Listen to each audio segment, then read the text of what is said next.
ನಮಸ್ಕಾರ, ಇದು Tuesday mini vlog. ನಾನು ಇವತ್ತು ಆಫೀಸ್ಗೆ ಹೊರಡ್ತಾ ಇದ್ದೀನಿ 8 ಗಂಟೆಗೆ. ಇವತ್ತು ಹೋಗ್ತಾ ರೋಡಲ್ಲಿ ಒಂದು ನಾನು ದೃಶ್ಯ ನೋಡಿದೆ. ಸೈಕಲಲ್ಲಿ ಆ ಮಗು ಕಟ್ಕೊಂಡು ಅವರು ರಂಗೋಲಿ ಪುಡಿ ಮಾರಕ್ಕೆ ಹೋಗ್ತಾಯಿದ್ರು. ಇವ್ರು ನೋಡಿದ್ರೆ ನಂಗೆ ನಮ್ಮಮ್ಮ ನೆನಪಾಗ್ತಾಯಿದ್ರು, ಎಷ್ಟು ಕಷ್ಟಪಟ್ಟು ನಮ್ಮನ್ನು ಸಾಕ್ತಾಯಿದ್ರು ಅಂತ. ಸೊ ಎಲ್ಲರೂ ದುಡಿಯೋದು ಹೊಟ್ಟೆಗಾಗಿ, ಗಿಡ ಹೊಟ್ಟೆಗಾಗಿ ಅಂತ ಅದು ನೆನೆಸ್ಕೊಂಡು ನಾನು ಇವತ್ತು ಆಫೀಸ್ಗೆ ಹೋದೆ. ಆನ್ ಆಗ್ತಿಲ್ಲ ಮಮ್ಮಿ, ನಿನ್ನ ಮಗಳು ಫ್ಯಾನ್ ಡಮರ್.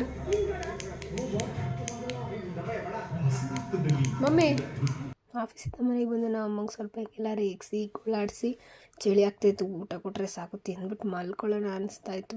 ಹಂಗೆ ನಮ್ಮಮ್ಮ ಬಿಸಿ ಬಿಸಿ ವಾಂಗಿಬಾತ್ ಕೊಟ್ಟರು. ಇವತ್ತು ಅವ್ರಿಗೇನು ಅಡುಗೆ ಮಾಡೋಕ್ಕಾಗಿಲ್ಲ, ಟಯರ್ಡ್ ಆಗಿತ್ತು ಅಂತ. ಸೊ ವಾಂಗಿಬಾತನ್ನ ತಿಂದ್ಬಿಟ್ಟು ಕೆಲಸ ಮಾಡಿ ನಮಗೂ ಸುಸ್ತಾಗಿತ್ತು, ಚಳಿ ಬೇರೆ, ಹುಷಾರು ಬೇರೆ ಇರಲಿಲ್ಲ.